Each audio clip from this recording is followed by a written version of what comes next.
He who overcomes will not be hurt at all by the second death.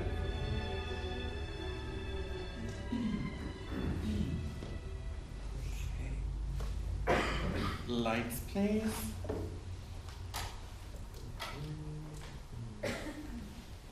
So the purpose of showing these little video clips of each of these churches hopefully gives you some historical context as to what each of these churches was like.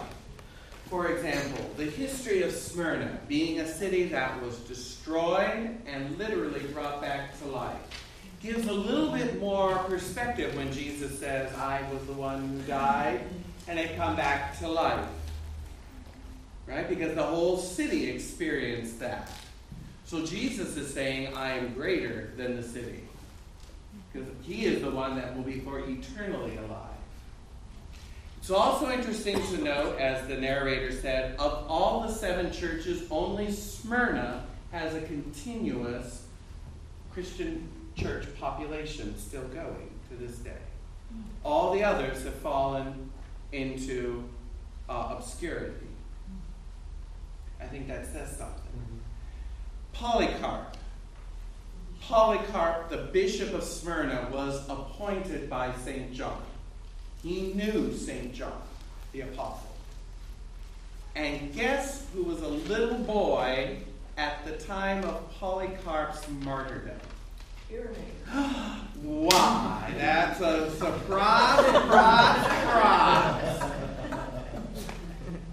As a little boy, St. Irenaeus remembered the martyrdom of Polycarp, and it greatly influenced his own conversion. So there's your connection between Irenaeus and St. John. That's how close they were. All right? You can read about the martyrdom of Polycarp by Ignatius of Antioch. He wrote about it. He also wrote letters to the Smyrnians, the Philadelphians, the Laodiceans, the Ephesians, and the Romans. Now, some of those names should sound familiar already. They're the churches that Jesus originally wrote to. So, it's interesting to see what happened. If you want to know what happened afterwards, read the letters of St. Ignatius of Antioch. You can find them online. They're very easy to find. Okay.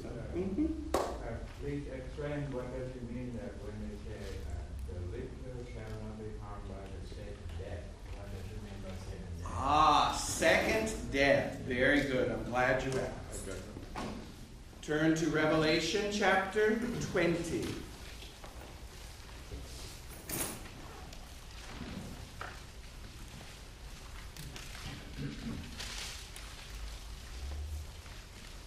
What does it mean, the second death? Very good. Revelation chapter 20, verse 6 says, Blessed and holy is he who shares in the first resurrection. Over such, the second death has no power.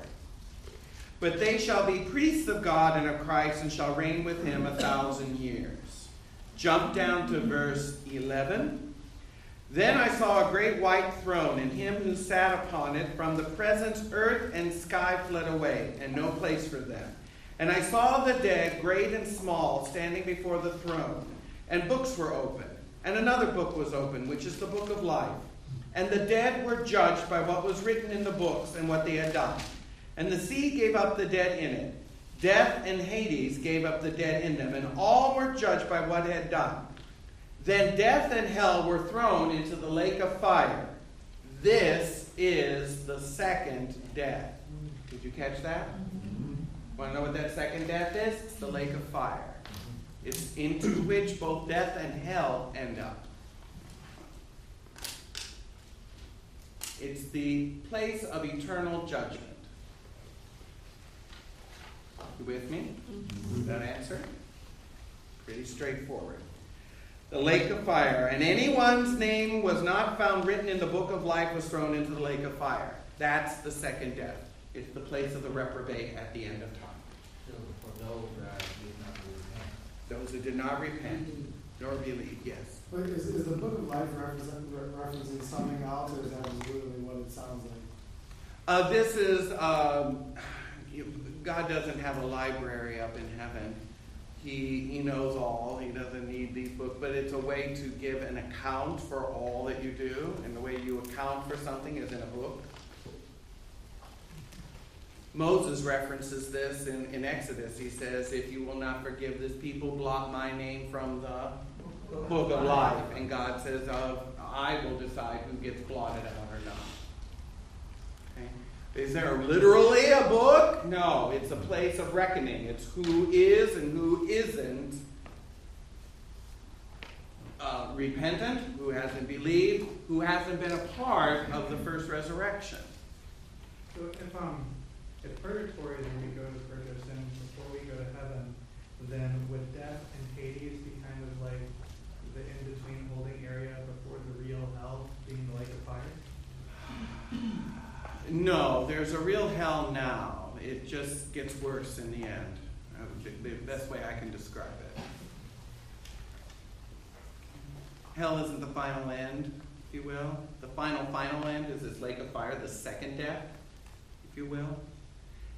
Also, by the way, just as a real quick side note, since you mentioned purgatory, at the end of time there will be no more purgatory. And whoever is in there now, let's say you died today and tomorrow Jesus comes back. Well, how long are you in purgatory for?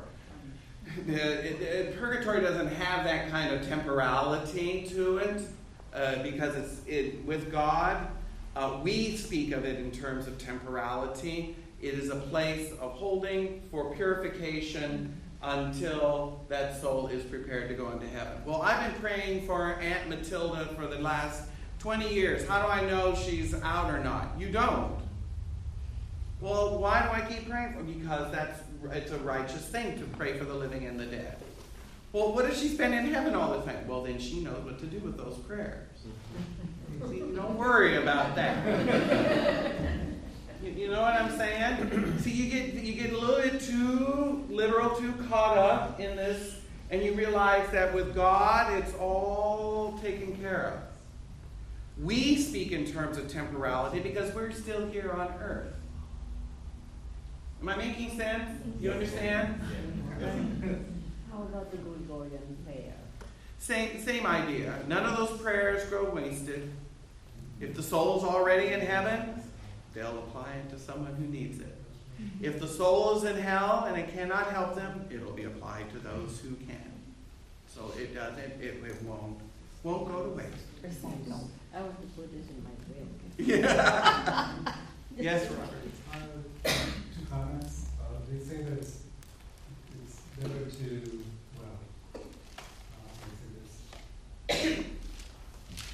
if we're in purgatory, that's fine, but we want to be here when alive when Jesus comes because he found us on purgatory. No, that's not entirely true.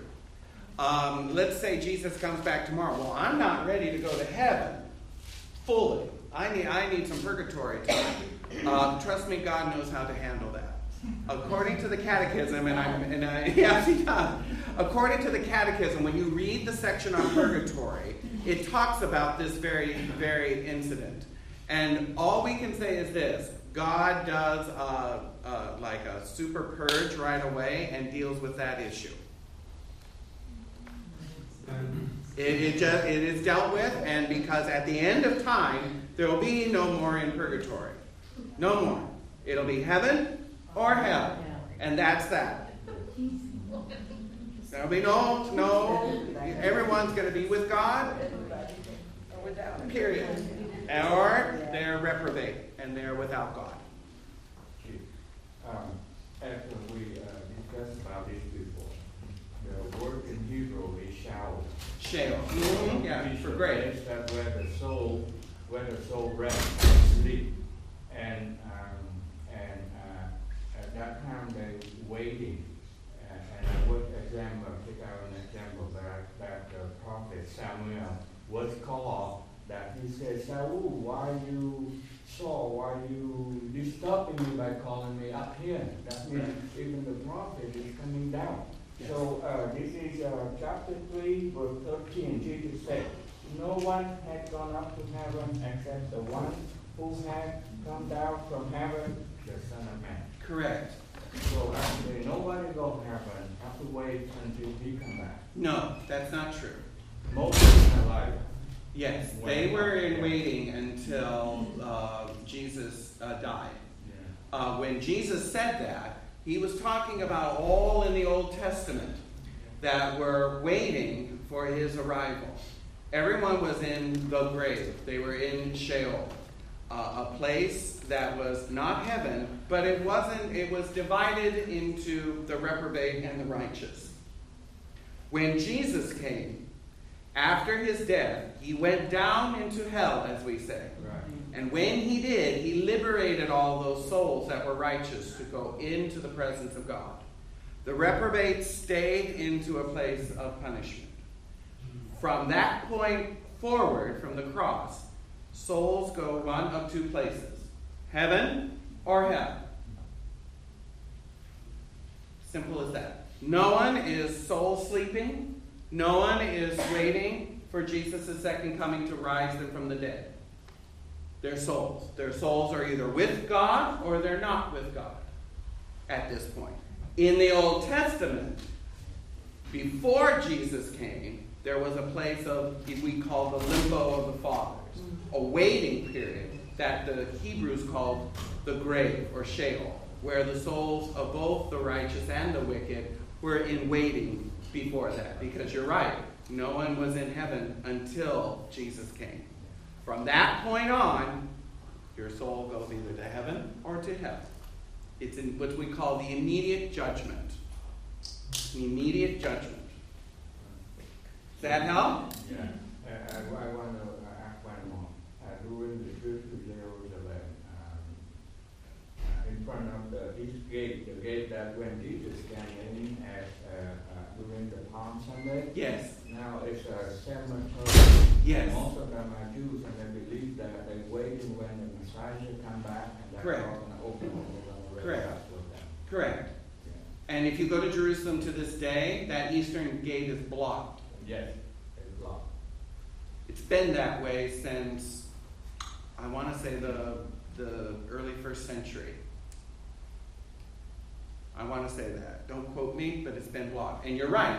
It's a cemetery because they read their Old Testament. They know that when the Messiah comes, he will come through the eastern gate. Well, he did. It was Palm Sunday. He did. He rode in on a donkey's colt, just like Solomon did. So he made it very clear to them that I'm the king that you've been waiting for. But they missed it. So then, Chip, what is the bosom of Abraham? The bosom of Abraham was this place where the righteous dead of the Old Testament went in waiting for Jesus' coming. The righteous dead.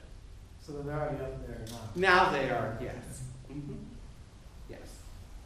But to add one more thing. Sure. If you remember the prophet Elijah, Yes. he wasn't dead. He didn't die. No. He would pick up By a whirlwind, yes. and up in the mountain. Yeah. Him and Enoch are the only two people Yeah. that didn't die, that went with God and were no more. And then the tradition also says Moses went that way also. But there's nothing in there. But those are the exceptions. And by the way, if the exceptions bother you, let me put your mind to rest. God can do whatever he wants. He doesn't care about what you think about it. Now we go back to the one you already talked about, the narrow for the worker. Yes. Right, we're back to the workers are all giving away, and it's like, wait a minute, I worked all day for this. You have a problem with that? Who's the worker here? Who's the hirer? Shut up. Right? God is God, and he'll do whatever he wants, when he wants, as he wants, and he is supremely just.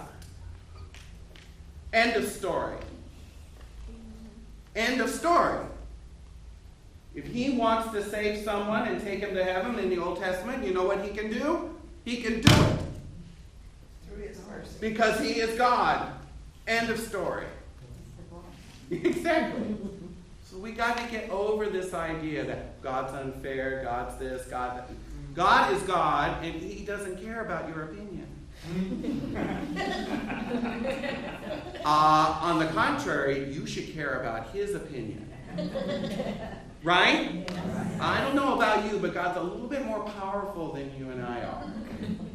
And I want to be on His good side, not on the bad. Okay, so let's just keep perspective here. Perspective. Back to the message of Smyrna, and then we might be able to squeeze in Pergamum. Maybe? Can we? Yes. Oh, let's try it. Can you hold that thought, Robert? It's about Smyrna. Oh, okay, yes. It's basically, as you did already present it, it's quite amazing how we as Christians really have to trust God. Yes. Trust is the key. And Smyrna is relationship. It's there. It's there to you. Yes. And it's just like, my gosh. Yes. Even today, we get trust. Yes. And it's a hard, for me, it's one of the hardest things. And it's really interesting you mentioned that because, what is the big devotion that came just at the start of World War II? Divine mercy. The Divine Mercy. And what is underneath the Divine Mercy image? Jesus. Jesus. I trust in you. And one of the things that Jesus said to Saint Faustina is this. He's giving the message of mercy in preparation for the day of judgment. Now is the time of mercy. So it's very interesting that this came. She died just as World War II began. You know that, right? So it's to talk about a period of darkness, right? And the divine mercy message was given at that time. And it wasn't released, really, until very recently, under John Paul II. That's amazing, What is that saying? That's why I keep saying this, because I can't help but hear in the messages of Revelation and of the prophets, the main message is trust, faith. The righteous will live by faith. No matter what happens, the world can turn upside down, and the wicked are going to be completely undone by it. They won't know what hit them. But the righteous will live